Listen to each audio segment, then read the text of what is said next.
In this video, I'd like to show how you sit down and actually write code to do this method that we're talking about. Firstly, I want to review what we're up to. I want to have a specific numerical example to look at, and then once we have our sample problem, we'll look at how to do the coding, and using our sample problem, we'll verify that it's correct. So you'll remember, we have a data set, x0 f of x0 through xn f of xn, and we're seeking a polynomial p of degree no more than n that interpolates the data set that we have. In our new language, rather than calling the coefficients of the polynomial a0, a1, and so on, we call them f bracket x0, f bracket x0, x1, all the way out to f bracket x0 through xn.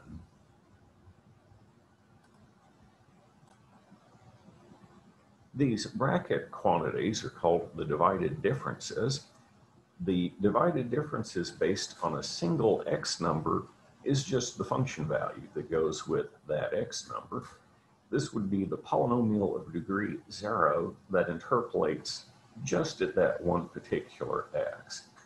By using some reasoning, we figured out that there is a recursion formula for these coefficients, though. If I want to know the coefficient that interpolates at xi through xk plus 1, I can do this in terms of divided differences based on one fewer data values. Find the divided difference based on the larger indexes, I plus 1 through k, subtract away the divided difference based on the smaller consecutive indexes, I through k, divide by the difference of two of the x numbers. The first number is the one with the larger index. The second one is the one with the smaller index. Our reasoning also indicated a method by which we can make use of this recursion. We're going to put the function values in column number 0 of a table whose indexes run from 0 to n in both index. And then we said, do k equal 1 to n, do I equal k to n. The entry in the table, tik, was computed by this formula. The indexes of the x's on the bottom of the fraction is caused by the way we're organizing the calculation. We're forming the numbers into a lower triangular table. If we had done it a different way, we would have had to do our indexing slightly different. Then end of loop, end of loop.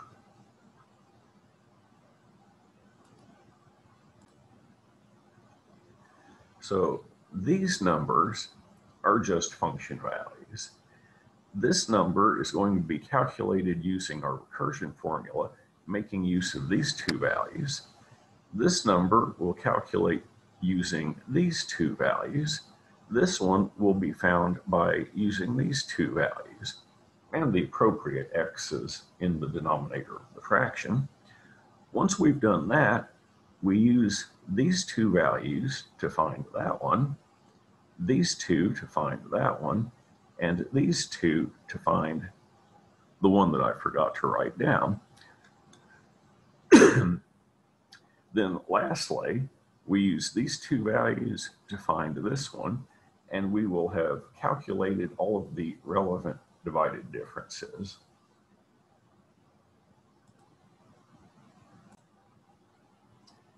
As a specific example, I'm going to have a problem with n equal 3, meaning my indexes will be 0, 1, 2, and 3. I'll have 4 data points.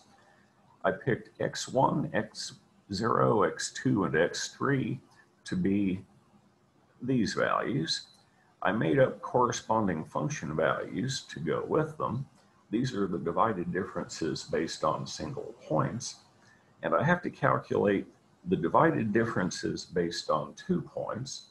There'll be 3 of those. The divided difference based on 3 points there'll be 2 of those. And once I know the divided difference that goes with x0, x1, and x2, and the one that goes with x1, x2, and x3, I'll feed these 2 pieces of information into our recursion formula to get the divided difference of the polynomial that interpolates at all of my data points.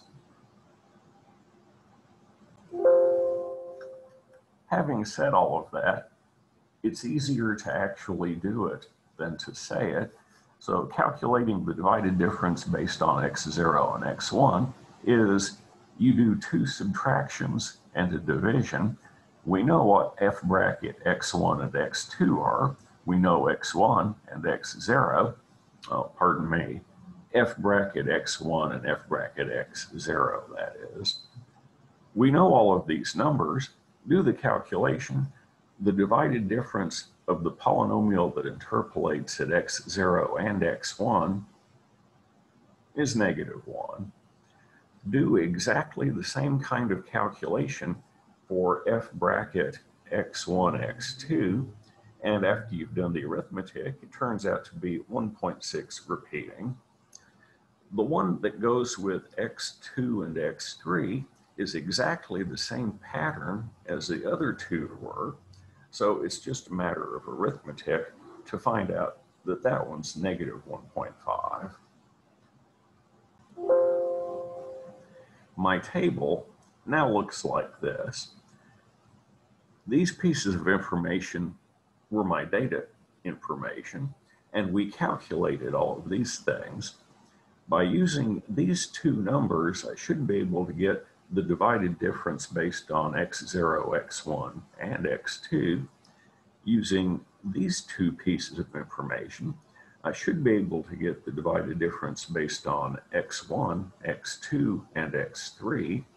And using those pieces of information, I should be able to get the f bracket number that's going to be the front coefficient of the actual interpolating polynomial.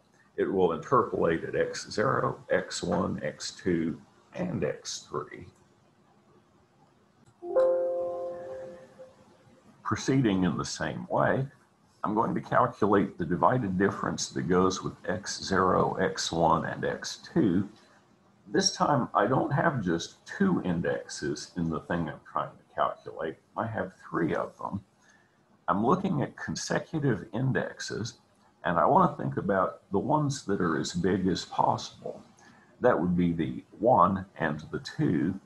So I write the divided difference based on x1 and x2 minus the smallest possible indexes are 0 and 1, so write those in. On the bottom of the fraction, write down the x that goes with the largest index that's among 0, 1, and 2. That would be the 2.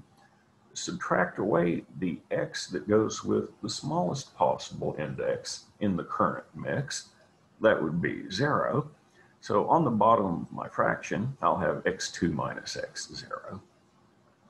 If you go through the arithmetic, it turns out to be much less friendly looking than the previous ones were, but I called my calculator out and calculated it using TI-84, I believe it was, and I get this decimal number. Next, to calculate f bracket x1, x2, x3, among the 3 indexes, the biggest ones are 2 and 3, so write down f bracket x2, x3, subtract away the divided difference based on the 2 smallest indexes in the current mix. That would be x1 and x2. The biggest indexed x is x3 minus the smallest indexed x is x1. And again, I used a calculator. The result is not very pretty, but it is allegedly correct. A comment I should make here, the TI calculator that I'm using only displays 12 decimal places at most, and my Fortran program, which is going to be in double precision, that has 15 or 16 decimal places displayed. So you can expect a little bit of rounding error here, but hopefully not very much. So we're proceeding along, we are calculating. The only thing that we don't know now is this last number, but we'll use the recursion formula once again to combine these two pieces of information in order to get the last coefficient. I've left the labels off of the divided differences because I was running out of room on my paper. I must take this divided difference minus that divided difference divided by x3 minus x0. Doing the arithmetic on the calculator, we obtain this decimal number. I'm writing down all of the digits that the calculator gives me so that I can take a good hard look at the numbers that come out of my program, and if they're in agreement to around 12 significant figures, I'm going to conclude that my program is working. If I see something that's radically different, that tells me something's wrong. If I see something that's in agreement to 4 or 5 decimal places, that tells me I've made some sort of error, but probably not a fatal one. So using these coefficients that we've calculated, our interpolating polynomial, the coefficients of the individual terms of which, in Newton form, are the downward sloping diagonal of these numbers that we've calculated, our interpolating polynomial must be this. Out of a sense of paranoia, I decided to take the x numbers from my data set, which were 1, 5, 8, and 14, and using a calculator, evaluate this polynomial at each one of these values. What I got back, up to rounding errors, was 10, 6, 11, and 2. Those are the function values out of my data set. This convinces me that this is the correct interpolating polynomial. So we're clear on the plan. We know the algorithm. We've got a detailed example worked out. Now it's time to begin writing the code.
I'd like to talk now about how you actually program these things, and I want to do a variety of little things that will help us out as we go along, including reading data out of files instead of having to put them in manually in the program or read them from a keyboard.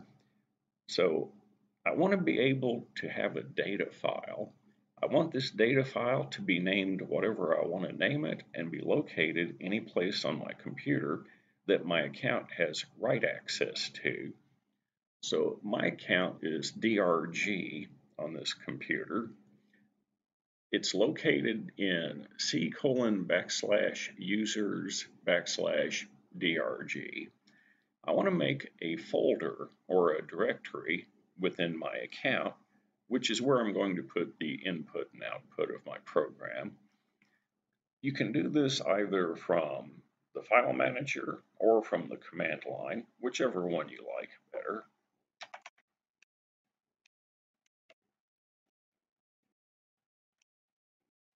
So I'm going to make a directory called input output, which I had forgotten that I've already created, so it's already there.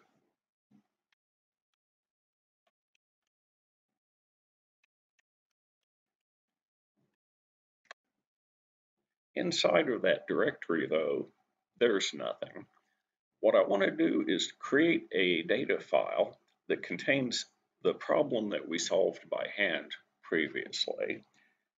And I can use any editor that I like here. I'll just use Notepad purely for convenience. I'm going to call my file data.txt.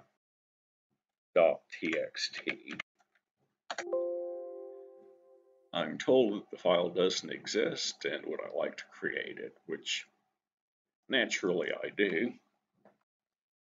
The n, you'll recall, was 3. We had data pairs. X was 1 and the function value was 10. X was 5 and the function value was 6. X was 8 with function value 11. And X was 14 with function value 2. We have already figured out by hand the divided difference quantities for this data set to 12 digits. This will give us a sanity check on our calculation as we go along. So I'll save this and exit. The ability to put my input and output wherever I want also gives me the ability to put my source code wherever I feel like it. So I've already made a directory called code, and in fact, I've already written my program. I'm going to do as I keep telling you guys to do something simple first, and then increase the complexity as you go along, making sure that everything works so far. So I'm going to look at a very simple thing.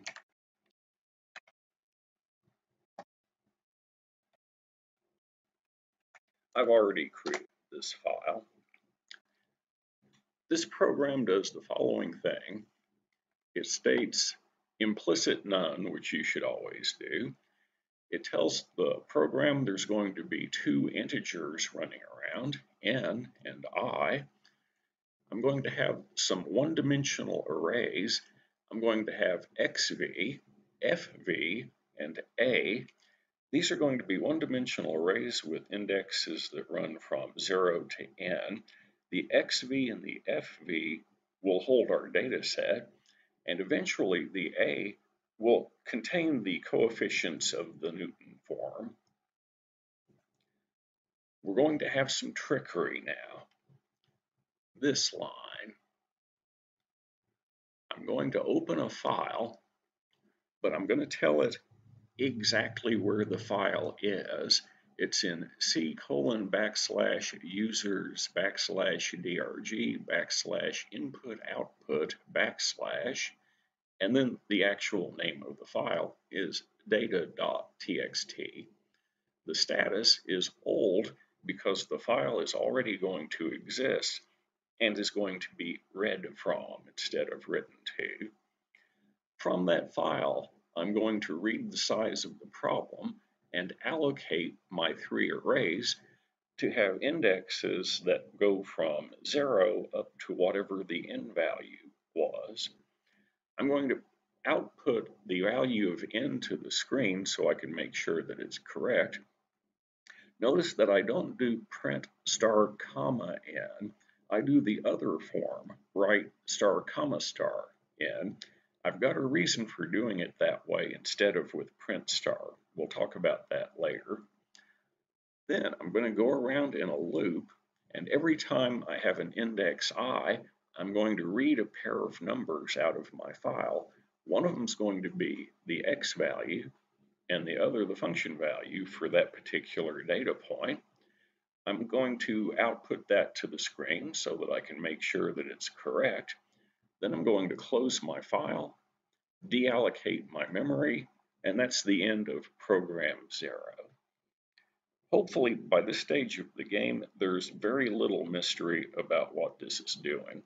The only novel feature of this entire thing is that I'm opening this file in a certain specific location. Other than that, we've done this sort of things before. So I want to compile program 0.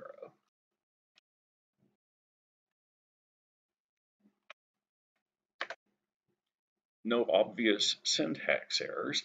It places the executable in a file called a.exe, which I can run just by typing a. And you see it correctly read n, and it correctly read all of the x's and function values. So in the next step, if anything goes wrong, I know it's not in the part where I was reading the data.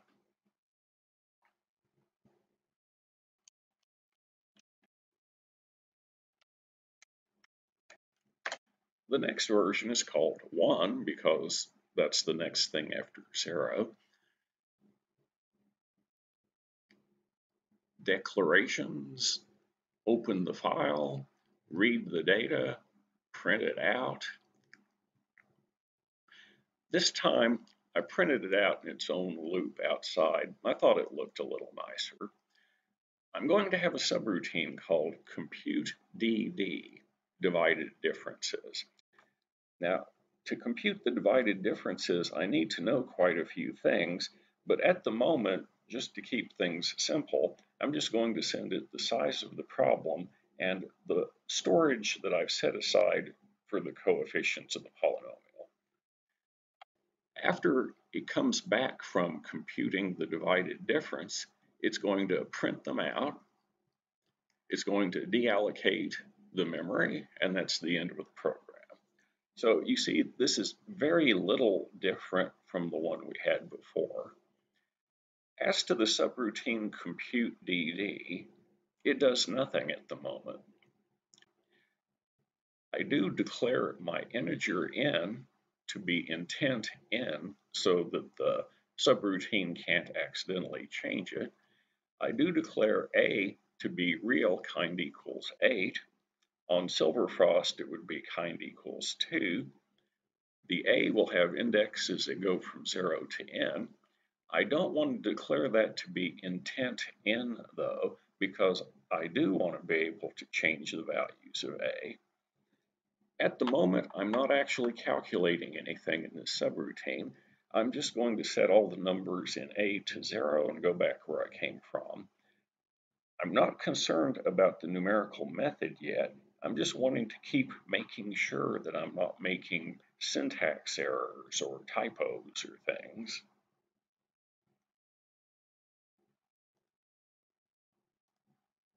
So let's compile that.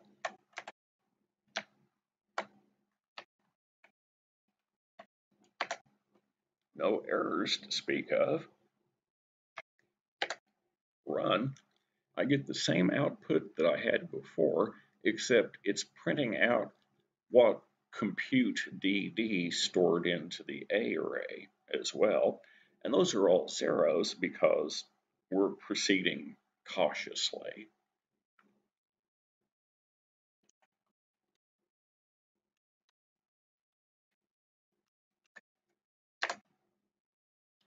Next version, it's practically the same thing as the preceding one,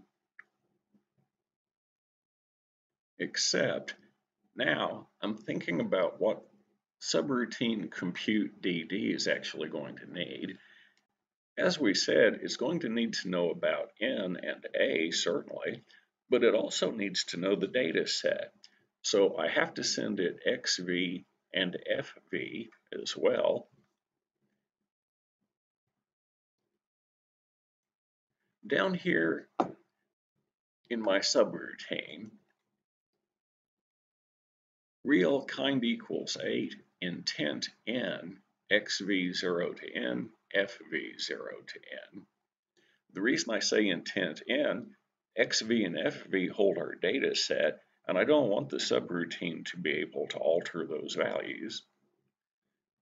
Real kind equals 8, a indexes going from 0 to n, I don't want to have that as intent in for reasons we talked about previously. I'm also going to have a two-dimensional array named T whose indexes go from 0 to n in both slots. This is going to be the table that we're going to calculate. For sanity, I set a equals 0 and t equals 0 initially, and then I'm going to do exactly what we said we were going to do in our description that we had earlier. In column 0, in row I, I'm going to put a function value number I. After I've initialized column number 0, we'll let k take on values 1 through n. K is the column that we're working on. In column k, there are interesting numbers only in row k and later. So do k equals 1 to n, do I equals k to n. T number ik is the number that's immediately to the left of the ik position minus the number that's immediately to the left and 1 up, divided by x value number I minus x value number I minus k. Then end do, that's the k, and here I've printed out column k after I've calculated column k so that I can look at the numbers. Strictly speaking, you could delete this bit of code here and it wouldn't affect the calculations any. This is just my sanity check. After that, we said we were going to store the coefficients on the main diagonal of the T array into the A array. So A0 is T00, A1 is T11, and so on and so forth until you've got all of them. End of subroutine. Notice I didn't deallocate T because T was not allocatable to start with. We knew from the value of n how big T was going to have to be, so I just did a static allocation here. I could have made it allocatable and done it that way, but there's no need to do it that way.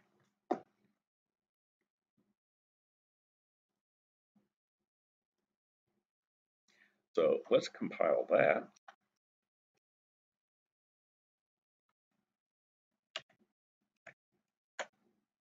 And run it. And if you look, you'll see that it worked. A lot of stuff spewed off the top of the screen, but the important part's still visible to me. The divided differences that give me the coefficients of the polynomial are 10, -1, the 0.38095 and a bunch of other digits number, and the -5.63 and a bunch of other digits number, times 10 to the -2. So that's -0.056 and the rest of the digits. If you'll go back and look in our previous discussion, you'll see that these are the correct numbers. These are right.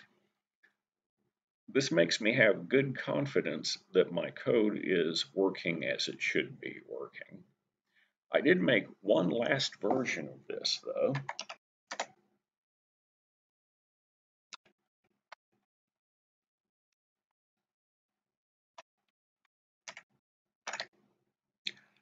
Do you remember I said there was a reason that I said write star comma star and not print star comma? Well, the reason for that is, in the last version I'm going to look at today, make your declarations, open the input file to read, and also open another file. It's going to be unit equals 7, file equals. I can put this file any place I have write permission. I'm going to put it in the same folder, the same directory that the input data was in. So the file is going to be c:\/users\input output /report.txt is the name of the file. Status equals replace, which means if it doesn't exist already, it'll be created, and if it does exist, it will be overwritten. And all I've done is every place I said write star comma star, I've gone in and changed it to write 7 comma star. There as well. There, there, and even down in my subroutine, 7 comma star. What this is going to do is it's going to send the output to file number 7, which is our output file, instead of sending it to the screen. This is going to make it look like the program doesn't do anything, but in point of fact it is. It's doing all the same work, it's just sending the output someplace else.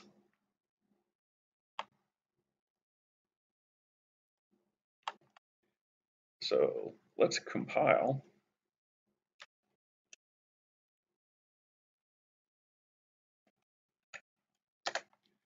Before I actually run this, backslash,